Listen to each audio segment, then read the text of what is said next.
उठाना उठाना उठाना जाबा केला माकारे जाबा फाटेंगे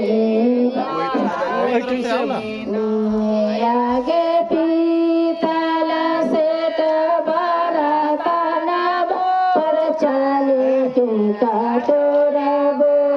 मांगेंगे बाहेले आगे पीतल से टबारा ताना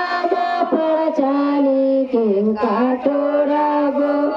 मांगेंगे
शोभा के